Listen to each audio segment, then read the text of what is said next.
It's the Tyler's Place Podcast, a podcast by brothers for brothers, brought to you by the Supreme Council of the Scottish Rite Southern Jurisdiction. Now, from the House of the Temple in Washington, D.C., here's your host, Maynard Edwards, 32nd Degree. Welcome to the Tyler's Place. I'm your host, Maynard Edwards. This is kind of a special edition of the Tyler's Place.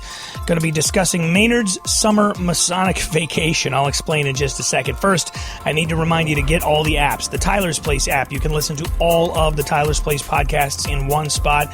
It's available on Android. It's also available for Apple. Just go to your app store and grab it. SR Chirp. Also, both app stores have it. It's like Twitter, but Scottish Rite only. And the Scottish Rite Journal app, you can catch up on the Scottish Rite Journal no matter where you are. It's in your app store, free right now. Go get it. Email me. Always looking for email from you guys. In fact, do me a favor. Shoot me an email right now at podcast@scottishrite.org. Say hi. Tell me where you're listening, how you get the show, the things you like. Tell me what you don't like. I would love to say hi. I answer all the email that I can. As I mentioned, this show is about my Masonic summer vacation, which has actually been incredibly rewarding, and it was a bit of a working vacation. As you may know, my day job, and I'm using air quotes here, is that I'm a musician. I'm in a traveling rock band. And my band and I got invited to perform at a pretty famous bar in Key West called Sloppy Joe's. I bet many of you have been there. This is a place where the Sloppy Joe sandwich was invented.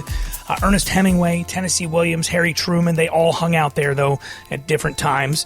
And I was in Key West a few years ago to play there at Sloppy Joe's, but I also got to sit in the lodge that was there and met a lot of really great Scottish Rite Masons. So on my return trip to Key West and to Sloppy Joe's, I needed to make sure I made a point to visit with those guys again. And my first stop was with Brother Greg Eppy. He's Past Venerable Master of the Valley of Key West. And that sound you're hearing right now, that is actually the sound of Brother Greg giving me a tattoo. My brother passed away. My actual brother passed away last year, and I got his name tattooed on my arm. And Greg is the one who handled it for me. He runs Paradise Tattoo in Key West, Florida. It's one of the most popular tattoo shops in the Keys. And I asked Greg how long he had been in the ink business. Probably since about 1989. At the time, I was a dive instructor and met a guy who was a tattooer down here in Key West, and me and him hit it off, and one thing led to another, and here I am close to 30 years later. Originally from New York City, I grew up in the Village and moved here in 1988 with the dream of opening a dive shop, and wound up in the tattoo industry instead. How did you come into Freemasonry? My grandfather was a Freemason. When I was down in Key West, I met some other men that were also Masons and talked to them about it, and finally asked for a petition, and the next thing you knew, I was raised Master Mason in my lodge. A few years later, I was the Master, and just kept moving around and doing a lot with Masonry, and still do a lot with Masonry. The grandfather, and you mentioned that he didn't tell you too much about Masonry, but just kind of pointed to a ring, and it was just sort of common of men of that era. So how did he communicate to you the meaning of the ring, or did he really? We always asked him, me and my siblings always asked him what that was. And he never really told us other than that it meant that you were a good man. And if we ever needed anything or ever saw that symbol, that we knew that we could go to that person and that they would help us. But that was it. Never anything else. Never heard about a lodge or anything to do with Masonry other than that. I got the opportunity a couple years back to visit the Scottish Rite Center that was formerly, what street was that? Eaton Street. Eaton Street, thank you. It was a beautiful older building. Obviously, it had been around for a long time, but that building has since been sold and been some changing around. Can you talk a little bit about that? The building was in a lot of disrepair after a few hurricanes caused some damage to the building, and it was agreed that it was best to sell it than try to borrow money to repair it. So we did about roughly 2 years ago. The Scottish Rite Temple was sold, and another building was purchased about 10 miles up the road, which works out probably for the best, even though the lodge isn't complete, because we do have Scottish Rite brothers from Key Largo to Key West. So Key West is a good 2.5 hour drive for the brothers that are all the way up the Keys. So now we have a somewhat closer, easier to get to location with better parking facilities and all of that. But it's not complete yet, so we're still in the works. Sometimes I think in Masonry we get so attached to these buildings, and we start to think of the lodge as the building itself. But the lodge has nothing to do with the building. I've said to men, this is just where we make new masons and do our degree work. The masonry itself is nothing to do with that building. Yeah, I would agree. You become attached to that piece of property somehow.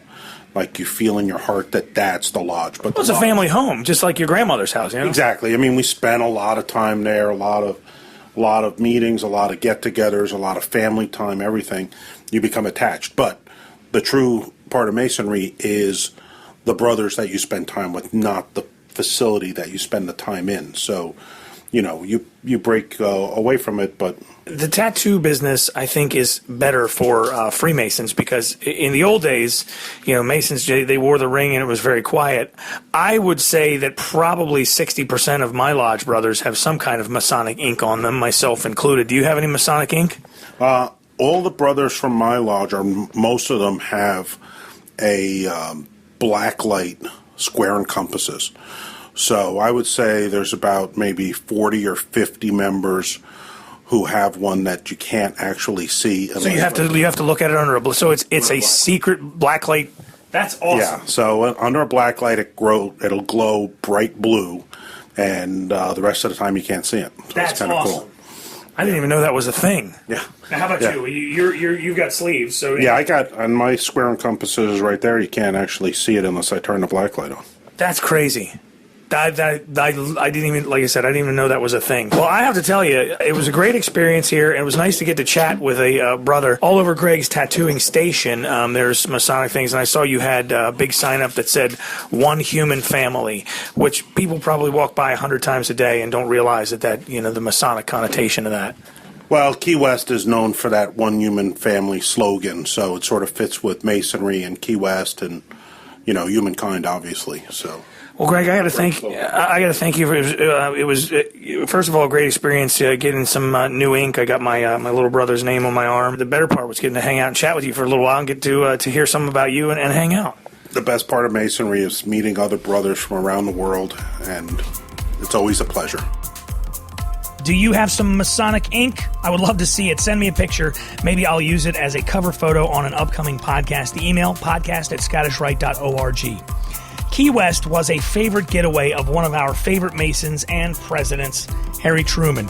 Truman visited 11 times during his time in office and many times after he left office. Each time, he stayed at a small house on the Naval Submarine Base in Key West. It has since been dubbed Harry Truman's Little White House. And now it's a museum, but it is still used by presidents and their families whenever they visit the Keys. We spoke with Museum Executive Director Robert Walls to get some history on the house. Well, this building was built in 1890 as a duplex. It was the original base commander and paymaster's house. And fairly early on, we had a rather famous Mason, William Howard Taft, came in 1912. Indeed. And so we've actually had William Howard Taft and Franklin Roosevelt and Harry Truman. So there's three very, very famous Masons have visited the Little White House and stayed in it at various times. Truman obviously fell in love with the town, with the place, just based on the video and the tour that we just saw, which, by the way, guys, if you're listening to this, it was straight up fascinating. You got to make a stop for this. It's worth every moment of your time to check it out.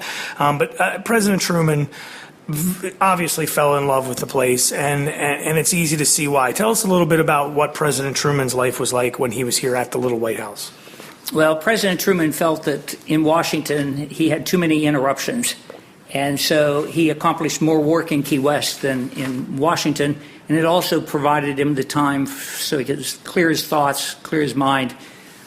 He came in 1946 because he had a hacking cough that he couldn't seem to shake. And so he spent a week soaking up sun and swimming, and after a week he was cured and came back to Washington convinced that this was the ideal vacation spot away from everyone. And he even at one point around 1949 threatened to sell everything and move the capital to Key West, Florida. Now, the moniker, the Little White House, did the president give that title to the Little... Because I had heard it was similar to Air Force One, where whatever plane the president steps on, that becomes Air Force One, regardless of what plane it actually is. Did he sort of assign that title to whatever building the president was sleeping in? Well, actually, when the president first arrived, it was a light gray building with black trim. And when the president decided to return, the Navy decided they better make it a little more presidential. They painted it white, and it was the press corps asked the president, well, are you going to come back to Key West? And he said, well, of course, I have a little White House in Key West. And that's when he dedicated the Everglades National Park in December of 1947. So the president did kind of give it that title, but really the press corps had already given it.